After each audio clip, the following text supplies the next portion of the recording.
Welcome back. This is Johan Tate again here with Tech Edify, and we are on module number 3. All right, so let's start with the introduction.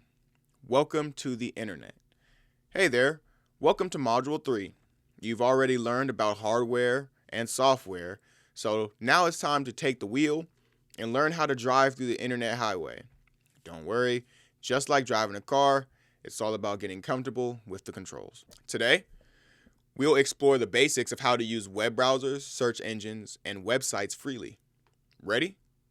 Let's go. Module overview. Icebreaker. What logo is that? What is a browser? Search engines. Your internet guide. How to read and navigate websites. Basics and how it works. Stay safe online. Let's practice, explore the web. Scenario-based assessment, your internet adventure. Feedback. Learning outcomes. By the end of this module, you will be able to navigate the web using browsers like Chrome, Firefox, or Edge.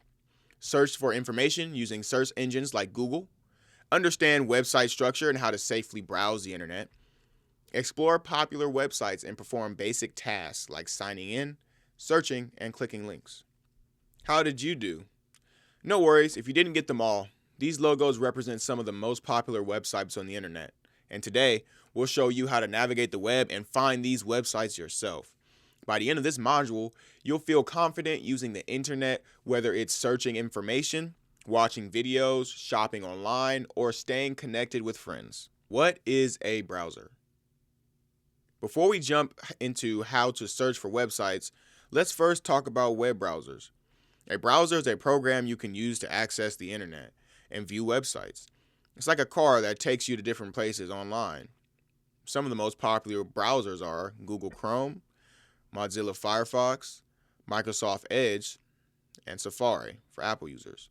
Google Chrome, pros: fast and reliable, one of the quickest browsers for loading pages. Google integration works seamlessly with Gmail, Google Drive, Docs, etc. Huge extension library. Easily add features like ad blockers, screen recorders, etc. Cross-device sync. Sign in to sync your bookmarks, history, and passwords across devices. Cons: uses a lot of memory, can slow down older computers. Privacy concerns. Google collects user data for advertising. Battery drain. Not the best choice for laptops with low battery life unless plugged into power source while using. Mozilla Firefox, pros: great for privacy, blocks many trackers by default. Lightweight and fast, good performance on older computers. It's open source, community driven and transparent. Customizable interface, easy to tweak your browser's look and feel. Cons: fewer extensions, not as many add-ons as Chrome. Occasional compatibility issues. Some websites may not work perfectly. Microsoft Edge. Built into Windows. No need to download if you're already using a PC. Good speed and performance, run fast and smooth. Low battery usage. Great for laptops or tablets. Built on Chromium. Works with Chrome extensions. Cons: default browser nudging. Windows tries to keep you using Edge. Privacy settings need adjusting. Not as private out of the box as Firefox. Updates through Windows. Less frequent independent updates. Safari, Mac only. Pros: optimized for Apple devices. Runs very efficiently on Macs, iPhones, and iPads. Energy efficient. Helps extend your battery life. Built-in privacy features, strong tracker blocking and password management. Fast performance, great for Apple users in terms of speed. Cons: Mac only, not available on Windows or Android. Limited extensions, smaller library than Chrome or Edge. Not ideal for compatibility. Some newer websites may not work well. Which internet browser is right for you? Try out 2 or more browsers to see which one fits your needs best. If your computer feels slow, try Firefox or Edge first. If you love Google tools, Chrome is your best bet. If you're using a Mac, Safari is a solid default. How to open a browser. On Windows, you'll find Google Chrome, Microsoft Edge, or Mozilla Firefox in your Start menu. On a Mac, you'll see a Safari or Google Chrome in your Applications folder. Below, you can see how to locate a browser below and help navigate different browser uses. Once you open your browser, you'll notice the address bar at the top. This is where you type in website addresses, or URLs, Uniform Resource Locators. For example, if you want to visit Facebook, you would type www.facebook.com. Below, you can see examples of URLs, uses, and Google searches. Quick tip: make sure you double check spelling when typing in the website addresses. A small mistake can take you somewhere unexpected. Search engines, your internet guide. Now that you have your browser open, it's time to meet your best friend, the search engine. A search engine is a website that helps you find other websites. You type in what you're looking for, and the search engine gives you a list of options to explore. The most popular search engine is Google, but there are others like Bing and Yahoo. How to use Google. Click to open www.google.com in the new window. Click the link above to go to www.google.com. In the future, you would go to the URL bar at the top of a browser page and enter www.google.com. When the Google homepage loads, you'll see a search box in the middle of the screen. Type what you want to search for, like weather forecast or how to make pizza. Press enter or click the search button.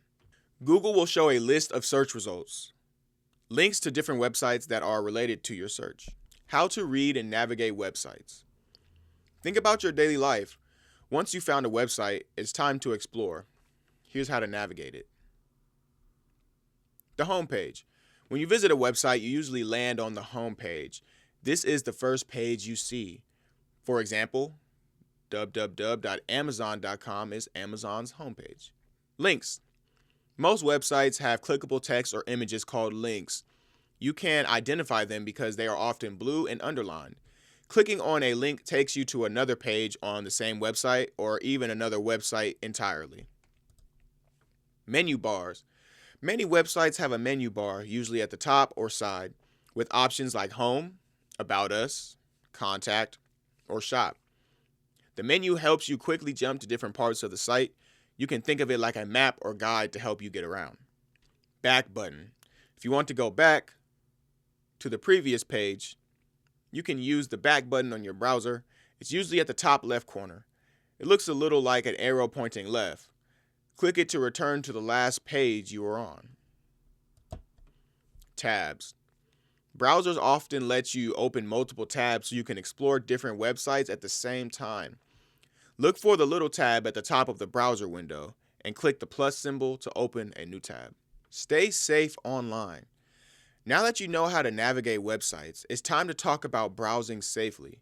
The internet can be a great place to explore, but there are a few rules to follow to make sure you're staying safe. Be careful with personal information.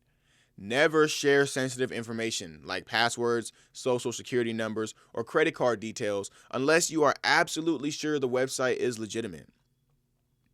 Don't click on suspicious links. If you get an email or a message with a link that looks strange, don't click it. Some websites might try and trick you into giving away personal information. Watch out for clickbait. Clickbait is when a website or ad uses an overly dramatic, misleading, or exaggerated headline to get you to click on something.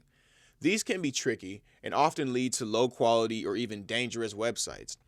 Example of clickbait: you won't believe what happens next, or this one weird trick will change your life forever. How to avoid clickbait? Always check the website's URL and make sure it looks legitimate, like www.bbc.com or www.nationalgeographic.com. If the headline seems too good or too shocking to be true, it probably is. Stick to trusted websites and use your judgment before clicking. Look for HTTPS.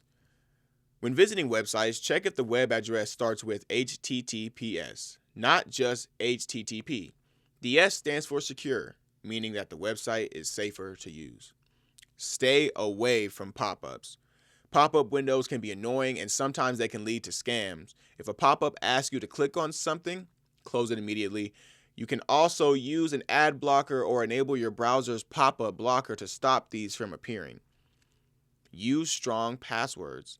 When creating accounts, use strong and unique passwords. A good password combines letters, numbers, and symbols. Accepting cookies. Many websites ask you to accept cookies when you first visit them. Cookies are small files stored on your device that collect data about your browsing activity. They help websites remember your preferences and improve your experience. What to know about cookies. First-party cookies. These are stored by the website you're visiting and generally are safe. They help you stay logged in or remember your language preferences.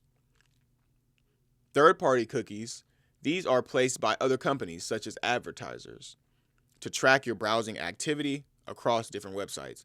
These can raise privacy concerns because they may collect your personal data without your knowledge. What should you do? Email is an essential communication tool. Here's a quick guide on how to send your first email using Gmail. Read the cookie notice. Websites are required to inform you about cookies. Always take a moment to read the notice before clicking accept. Control your cookie preferences. Many websites let you choose which cookies you accept. If you want to avoid third-party cookies, you can select only the necessary ones. Use privacy-focused browsers. Some browsers like Safari and Firefox allow you to block third-party cookies by default, providing you with better privacy. Tips. You don't have to accept every cookie request. If a site asks you to accept cookies, you can usually choose manage settings or reject third-party cookies if you prefer not to be tracked. Thank you for completing the task. Great job. You've learned how to browse safely and make smart choices online. Remember, if something feels off or a deal seems too good to be true, trust your instincts and take a step back. Stay cautious, protect your information, and keep exploring the internet with confidence. Great job on completing the Internet Navigation module. You're now ready to confidently explore the digital world with your new skills. Ready to dive deeper into more advanced internet topics or revisit any concepts? Stay tuned for more exciting learning adventures ahead.